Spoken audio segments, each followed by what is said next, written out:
piles. Now there's this one. If we take a look at it, you will find a broken pistol and weapon parts. And I'll be coming back for these weapon parts because eventually I would like to get a knife pretty quickly, for nothing else to guard the homestead. So I'm going to leave now.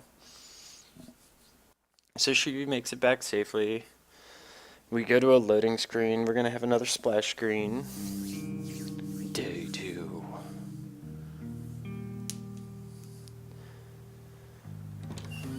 And look at all this stuff. I wish I could bring so much every night.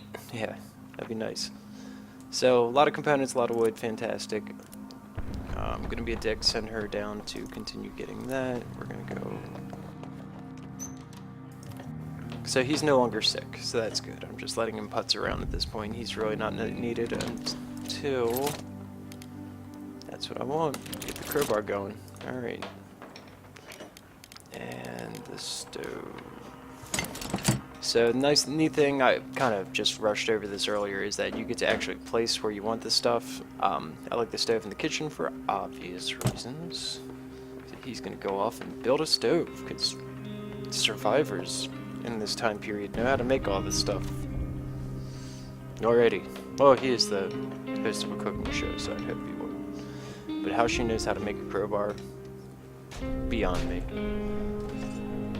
That's fairly easy, unless they made the mattress, then I'm kind of curious.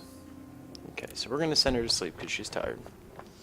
I had them both sleep, right? Yes, alright. We're going to wake his ass up and tell him to start getting this shit taken care of. Alright, he's going to start getting rid of that. Let's see if we have any remaining wood. Do I have any food? I don't. That's fine.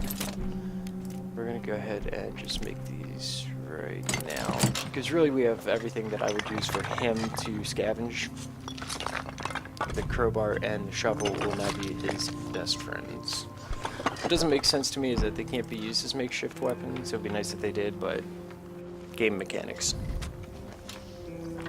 So while they're being busy, a DLC was released yesterday, and it came in 3 different tiers, all for the same product. It was 99 cents, $9.99, or either 19 or 29.99, and it's raising a lot of concern because running through Steam is obviously a Valve company, and Valve does take its dues, and they said 100% of the profits is going towards the charity organization War Child, which is great. War Child goes towards children stuck in similar situations that you find yourself playing in. Ooh, meds. And that's great. I mean, in my opinion, I think that's fantastic. I mean, corporations are going to do what they do to make money, and that sucks. But, I mean, a lot of people are complaining because their perfect achievements are no longer perfect achievements. You know, they got to pay $1 for achievement now. People are complaining because of Valve taking... Ooh, there's some food. The money that they have, and then the rest is going to the charity. Why not just donate directly to the charity? I mean, my point was, there's a lot of gamers out there who may not give charities many looks. They may just kind of gloss over it or whatever, what have you. And in this case, it kind of gives the gamers an incentive, if you will. It gives you the achievement. There's some extra art in the game, and that's about it. So to me, it's like it's just another way to raise awareness to gamers, and an easy way to donate. I mean, you're getting free content and donating. Yes, Valve is taking some of it, which is not very cool. I mean, if Valve had a heart, you know, they would kind of be like, well, tell you what, yes, more is going to go towards this charity, but Valve is Valve. But still, there's money heading towards that charity, which is good in my opinion. You get the achievement, the artwork, and to me it's a win-win-win, but a lot of people aren't too happy about it. So, I don't know, like I said, it's fine by me. Raises awareness, and, you know, that way it is on the minds of folks. Now, why would I send you running all the way up there? That's not necessary. You're just kind of putzing around. For a game like this, I mean, I find this game to be absolutely artistically stunning. There's a lot of people saying, you know, oh, once you beat the game, the replayability is really low. I really disagree. The biggest challenge of the game is like the early parts. If you get into a good situation early, you're going to have a pretty simple game going through. It's really gut-wrenching. Like, I mean, like, it's rare that I run into a game where I've had emotional connections to my characters, and I'm just kind of finding myself having emotional connections not only to the guys in this house and gal, but to the people that I affect. Without giving too much away, like when I'm stealing from folks, like, and the way they're reacting, I feel that for whatever reason. I don't know why. Like, I mean, I've played games like Grand Theft Auto, never had a care in the world. You know, I've played all kinds of games and this, that, and the other, but this one, this one just hits home somehow, and I don't know how, because I can honestly say I've never been in this situation. No one in my family's really ever been in this situation. So I don't know what the deal is, but it's incredible, and I really just wanted to share it, bring you guys along with this experience for me, because I really do think they've done a phenomenal job, and I almost feel like AAA titles should be this well done. Okay, so we're back here at night 2. Night 2 might have a chance of being attacked. I mean, the game's randomly generated. It's not like it's scripted all the way through. So you can see a couple more places have open locked. The new place is supermarket and the Shelled School. But we're going to go back to the cottage to get the rest of the free stuff there. Get into that top room, get that, maybe get the weapon parts, because I think every 3 days the trader comes around, so we can trade with him some of the stuff that I have, so we can at least get a knife real early. Now the supermarket has some caution advised. There's often people there. It's a supermarket. That's probably the first place people are going to think of for food. And you don't necessarily know what kind of people will be there. It could be rebel soldiers, it could be government soldiers, it could be bandits, it could be other scavengers, or it could just be innocents trying to survive. But suffice to say, a majority of that list will try to kill you. And when it comes to scavengers, you never know. They might try or they might not. And then the Shelled School, it doesn't say there's any caution, so you know, send Katya over there eventually. So for tonight, we're going to send Katya out again. We're going to let Pavel guard and Bruno sleep now that Pavel's feeling better. I know I got to get a stove up. I wasn't keeping track of the temperature. If the temperature drops too quickly, it's a good chance of people getting sick. There is a winter, so I do want to try to work on the stove relatively soon. Alright, so this time we're going with the crowbar, we are going with a shovel, we're going to scavenge. First thing we're going to do is pick up that food though.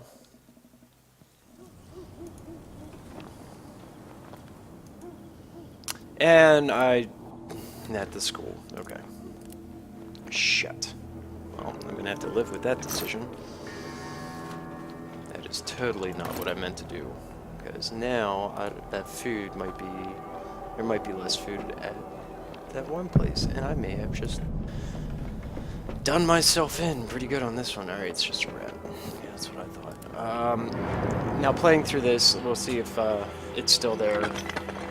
But I think there's a stash that I can get access to that has some food in it. I really just need one more food to make it through, and then tomorrow we're going to go to the supermarket.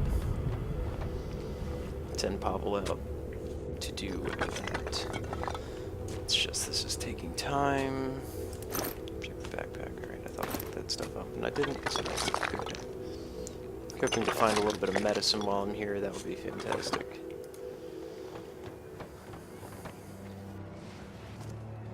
Alright, or you keep going down.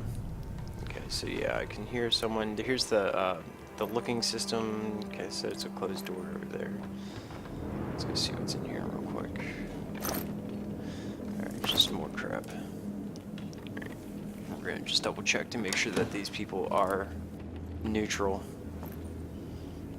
Okay, so he's neutral. So I'm just gonna bust my way through there, bust my way through there. Actually, I think this is the bathroom over here, so I'm just gonna keep running on through. Grab what's in here. Because it should be medicine. Yes! Ooh, that's a fair amount of herbal medicine. Herbal medicine's 50-50. It might cure people, it might not. So we will see. You know, if someone gets sick, it could help. I try to just stock up on regular and use the herbal as trading commodities. So that does help get us some stuff. Now, I may wind up using her. Let's see what they got in their box. I'm not going to take anything. I just want to see what's in it. It's canned food, some bandages. I mean, it's nice stuff. I'm not going to take it from them. Just taking a peek. Up, up, up, up, up.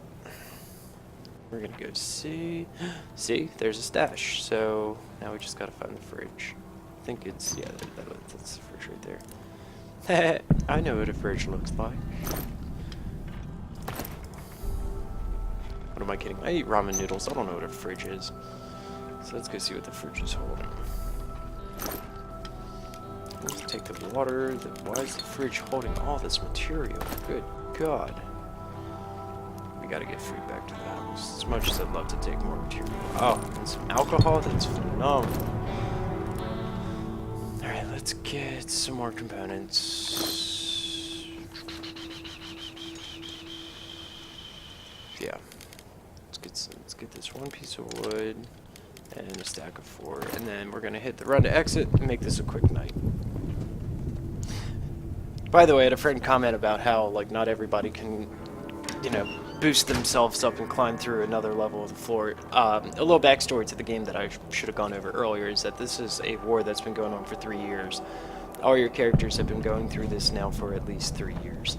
So I'm assuming that it takes an amount of physical fortitude to survive those 3 years, let alone be able to put yourself through a hole. So kudos to them for surviving this long.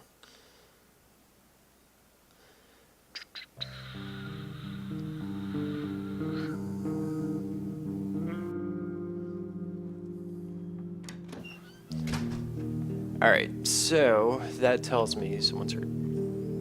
Let's see why they were hurt. Oh no, we've been raided! Someone came at night to take our things by force. Bruno got slightly wounded.